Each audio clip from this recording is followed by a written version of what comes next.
नमस्कार, प्रतीक्षा रेसिपीजमध्ये आपले खूप खूप स्वागत. तर इथे इडली दिसते, अप्पे दिसताय, उत्तप्पा आहे, स्पंज डोसा आहे, याचबरोबर छान कुरकुरीत असा पेपर डोसासुद्धा बनवलाय. आता इतके सगळे पदार्थ एका वेळेला बनवायचं म्हणजे अगदी तारेवरची कसरत, नाही का? जर एका पिठापासून ही एवढी पदार्थ अगदी 5 मिनिटात बनवता आली तर किती सोपं होईल, नाही का? आणि त्याचबरोबर भांड्यांचा पसारासुद्धा कमी होईल. दिवाळी आता जवळच येते. कामांची खूप गडबड आणि धावपळ असते. तर त्या धावपळीत आपल्याला कधी-कधी जेवायला किंवा नाश्ता बनवायला सुद्धा वेळ नसतो. तर अशा वेळेला आज मी तुमच्याबरोबर खूप छान मस्त असं प्रीमिक्स शेअर करणार आहे इडलीचं. एका पिठापासून तुम्ही अगदी 5 मिनिटात बॅटर मिक्स करा. यामध्ये मस्त ह्या पिठापासून आपण इडली बनवू शकतो, डोसा बनवू शकतो, पेपर किंवा स्पंज डोसा, उत्तप्पा देखील आणि अप्पेसुद्धा. तर चला ह्या रेसिपीला सुरुवात करूयात. त्याकरिता इथे मी तांदूळ घेतलेला आहे. सिंपल राशनचा तांदूळ आहे. तर हा तांदूळ 3 वाट्या घेतलाय. व्यवस्थित यातली कचरा, धूळ सेपरेट करून, निवडून आणि मग घेतलाय. आता तांदूळ आपल्याला स्वच्छ धुवून घ्यायचा आहे. राशनचा तांदूळ आहे त्यामुळे किती खराब असतो नव्याने सांगायची गरज नाही. अगदी 5 ते 6 पाणी घालून मी स्वच्छ चोळून हा धुवून घेणार आहे. तर चांगला तांदूळ स्वच्छ धुवून घेतलाय. आता यातमध्ये भरपूर पाणी आहे, तर ते निथळून घ्यायचं आहे. त्याकरता चाळणीवर असा तांदूळ टाकून चांगला पसरून घ्यायचा आणि हवं तर चाळणी एकदा अशी हलवून घ्यायची म्हणजे यामध्ये जे काही पाणी आहे ते खाली निथळलं जाईल. तर बघा किती पाणी ह्या तांदळातनं निघतंय. तर अशाच पद्धतीनं जसं आपण तांदूळ धुवून घेतले ना, तशीच उडदाची डाळ आपल्याला स्वच्छ धुवून घ्यायची आहे. तर 3 वाटी तांदळासाठी बघा इथे पाऊण वाटी मी उडीद डाळ घेतली आहे. त्याच वाटीने इथे उडीद डाळ मोजून घेतली आहे आणि अगदी 1 चमचाभर मेथ्याचे दाणे आहेत. डाळ ही चांगली 2 पाण्याने स्वच्छ धुवून घेतली आहे. त्यानंतर ही सुद्धा आपण जसं तांदूळ निथळून घेतले ना, तशीच ही धुतल्यानंतर मी चांगली निथळून घेणार आहे आणि सुकत घालणार आहे. तर इथे साडी अंथरली आहे मी. रात्रभरासाठी हे तांदूळ फॅनखाली आपल्याला सुकवायचे, उन्हामध्ये अजिबात वाळवायचे नाही. तर व्यवस्थित पसरून घेते आणि उडदाची डाळसुद्धा मी अशीच स्वच्छ धुवून तीही वाळून घेणार आहे. आणि यावर पुन्हा एकदा म्हणजे हे डाळ आणि तांदूळ हडकले ना, म्हणजे ओलसरपणा यातला सुकला ना, की यावर पुन्हा पातळ सारी अंथरून रात्रभरासाठी अशीच मी फॅनखाली ठेवणार आहे. उन्हामध्ये अजिबात वाळवायचं नाही, हे काळजी इथे घ्या. फॅनखाली वाळत घालायचं रात्रभरासाठी. आणि त्यानंतर आता बघा वाळून तांदूळ सकाळी खूप छान पद्धतीने तयार झालेत. तांदूळ तर बऱ्यापैकी मस्त वाळले गेले आहेत, पण डाळ जी आहे ना, ती फार हट्टी आहे. ती लवकर वाळत नाही. त्यामध्ये आणखी ओलसरपणा आहे. तर हाच ओलसरपणा आपल्याला कमी करायचा आहे, म्हणजे छान आपल्याला डाळ आणि तांदूळ दळता येतील. तर याकरता आता कढई गरम करायला घेतली आहे. त्यामध्ये तांदूळ टाकून सतत हलवत एकसारखे आपण हे छान भाजून घेणार आहोत. लालसर डाग अजिबात येऊ द्यायचे नाही. छान कुरकुरीत होतील. एखाद दाणा तांदळाचा खाऊन बघायचा. दाताखाली आपल्याला समजतो की कितपत हा वाळला गेला आहे. यामध्ये जे काही पाण्याचं मॉइश्चर आहे ना, ते कमी होईल. तर बघा अंगठ्याने अगदी सहजपणे नखाने तुटला जातोय. तर तांदूळ इथे व्यवस्थित भाजला गेला आहे. ताटामध्ये थंड होण्यासाठी काढून घेते आणि अशाच पद्धतीनं उडदाची डाळ भाजून घ्यायची आहे. तांदूळ भाजताना गॅसची आच मोठी होती, पण उडदाची डाळ मात्र भाजताना गॅसची आच कमी करायची. कारण यामध्ये बऱ्यापैकी ओलसरपणा आहे. आपल्याला डाळीचा रंग जास्त बदलू द्यायचा नाही आहे. हलकासा पिवळसर झाला की अगदी व्यवस्थित डाळ आपली भाजल्या गेली पाहिजे. जर तुम्ही जास्त जाळावर किंवा आचेवर ना डाळ भाजून घेतली ना, तर ती खूप जास्त लाल होईल आणि जर ती लाल झाली ना लवकर, तर ती कडकसुद्धा होणार नाही. त्यामध्ये ओलसरपणा राहील. त्यामुळे वेळ देऊन छान डाळ इथे मी भाजून घेतली आहे. त्यानंतर पोहे घेतले. पोह्यामुळे ना इडली म्हणा, डोसा म्हणा, उत्तप्पा म्हणा, तर तो खूप छान मऊ होतो आणि ज्यावेळेला आपण पेपर डोसा बनवतो ना, त्यालासुद्धा पोह्यांमुळे रंग छान येतो, कुरकुरीतपणा येतो. तर अगदी 2 मिनिटात हे पोहे छान कुरकुरीत असे भाजल्या गेलेले आहेत. आता पोहे धुणं तर काही शक्य नाही आहे. तर साबुदाणासुद्धा मी तसाच घेतला आहे.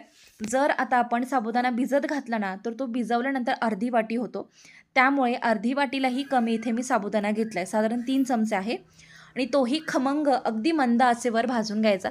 ज्यावेळेला तो भाजतो ना, हलके-हलके यातनं असे स्टार्च बाहेर निघतो. तो सुद्धा तडतडतो अगदी शेंगदाण्याप्रमाणे. तर इतका छान हलका असा साबुदाणा भाजून घेतला की दळायला सोपं जातं. आता हे सर्व साहित्य ना छान थंड होऊ द्यायचं आणि मगच दळायला घ्यायचं. साहित्याचं प्रमाण कमी आहे, त्यामुळे इथे मी हे जे डाळ तांदूळ आहे ना, ते मिक्सरलाच वाटून घेणार आहे.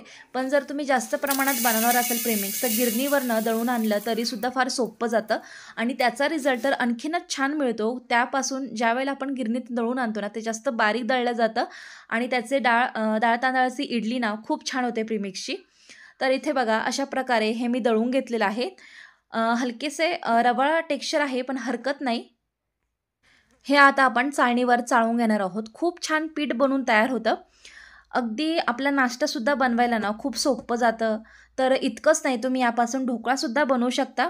जास्त जाड किंवा अतिही सोज्यासारखी बारीक चाळणी नको, मध्यम जाडीची असावी. जाड कण्या यावर आलेल्या आहेत, त्या मी सेपरेट करून घेते किंवा पुन्हा एकदा ज्यावेळेला आपण तांदूळ दळणार आहोत ना, तर यामध्ये दळून घेतलं तरीसुद्धा चालेल. तर संपूर्ण डाळ तांदूळ असेच दळून मी इथे चाळून तयार करून घेतलेत. तर इथे बघा खूप सोप्यारित्या अगदी सहजपणे आपला प्रीमिक्स बनवून तयार झालं आहे.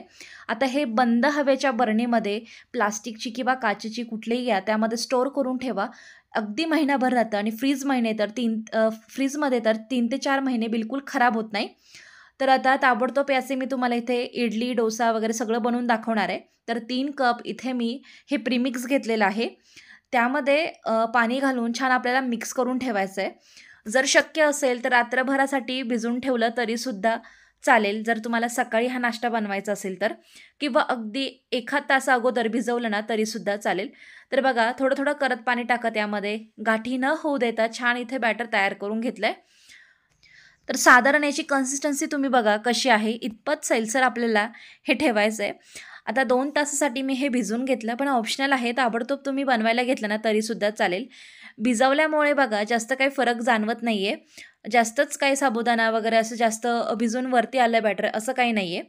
आता यामध्ये ना आपण पुरतं मीठ घालणार आहोत आणि इन्स्टंट फर्मेंटेशन व्हावं किंवा चवीला इडली डोसा म्हणा छान लागावा याकरता यामध्ये आंबट दही घालायचं आहे. अर्धी वाटी दही घातलं आहे आणि इन्स्टंट फर्मेंटेशनसाठी छान जाळीदार अप्पे डोसा व्हावा याकरता यामध्ये इनो घालायचा आहे. इडलीसुद्धा छान फुलून तयार होते. तर बॅटर जास्त आहे, त्यामुळे 2 सॅशेट इथे मी इनो फ्रूट सॉल्ट घातले, चांगलं मिक्स करून घ्यायचं. याऐवजी खाण्याचा 1 चमचा सोडा घातला तरीसुद्धा चालेल आणि ताबडतोब आता सगळे पदार्थ मी इथे बनवायला घेते. बॅटर बघा काय भारी मस्त फुलून तयार झालं आहे, मस्त जाळीदार तयार झालं आहे. आता इथे मी इडलीचं पात्र घेतलं आहे, त्याला तेल लावून घेतलं आणि बॅटर टाकून घ्यायचं. आता जरा तुम्हाला ह्या सगळ्या पुढच्या प्रोसेस जी आहे, रेसिपी जी आहे ती मी जरा पटपट दाखवते, कारण खरं आपण तर प्रीमिक्सचीच रेसिपी बघतोय. तर आता इडली लावून घेतली आहे आणि 15 मिनिटासाठी ही मी मध्यम आचेवर वाफवून घेणार आहे. तर एका साईडला आपण आता इथे डोसा तयार करायला घेऊया, ज्यासाठी तवा गरम करायला ठेवला. छान तेल लावून घ्यायचं. 2 ते 3 पळीभर जसं छोटा मोठा हवा आहे त्यानुसार बॅटर टाकून घ्यायचं. हलकंसं पसरवायचं. ओनियन उत्ताप्पा बनवते तर भरपूरसा बारीक चिरलेला कांदा यावर टाकून घेतला आहे. सोबतीला कोथिंबीरसुद्धा, हिरवी मिरची आणि टोमॅटोसुद्धा यावर तुम्ही टाकून घेऊ शकता. आता हलकंसं प्रेस करून हा कांदा छान चिटकून द्यायचा आणि झाकण ठेवून साधारण खालची बाजू भाजेपर्यंत आपण हा वाफवून घेणार आहोत.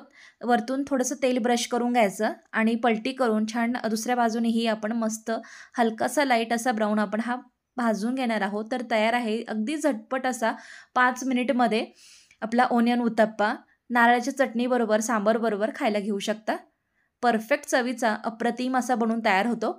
आता दुसरी रेसिपी म्हणजे स्पंज डोसा. थोडंसं जाडसर मिश्रण पसरून घ्यायचं. यावर लोणी टाकायचं. लोणी नाही आहे म्हणून मी इथे साजूक तूप वापरलं आहे किंवा बटरही वापरू शकता. हा डोसा तर बनवायला खूप सोपा आहे स्पंज डोसा आणि खूप मस्तसुद्धा लागतो. लोणी आवर्जून वापरा तरच स्पंज डोसाचा फील येतो. आता हाही दुसरा आपला तयार झाला आहे. त्यानंतर पेपर डोसा बनवायचा आहे. तवा गरम आहे त्यामुळे थंड पाणी स्प्रिंकल करायचं आणि मग यावर बॅटर ओतायचं. अगदी पातळसर असं हे बॅटर पसरून घ्यायचं आणि यावर बिलकुल झाकण ठेवायचं नाही. छान खालची बाजू कोरडी होईपर्यंत किंवा छान अगदी ब्राऊन रंगावर भाजेपर्यंत छान आपण भाजून घेतली आणि मगच हा पलटून घेते. दुसऱ्या बाजूने भाजण्याची काहीच गरज नसते. यामध्ये तुम्ही बटाट्याचा मसालासुद्धा स्टफ करून घेऊ शकता. अर्धी घडी घातली आहे, अगदी कुरकुरीत मस्त तयार झालं आहे किंवा रोलसुद्धा खूप छान होतो बघा. तर इथे पेपर डोसासुद्धा बनवून तयार झाला आहे आणि एकीकडे इडलीसुद्धा तयार झाली आहे आणि प्लेट थंड झाल्या होत्या, त्यामुळे इडली काढून घेतली. बघा अगदी हातामध्ये दाबली आहे तरीसुद्धा तुटत नाही आहे. परफेक्ट स्पंज इडली आपली इथे बनवून तयार झाली आहे.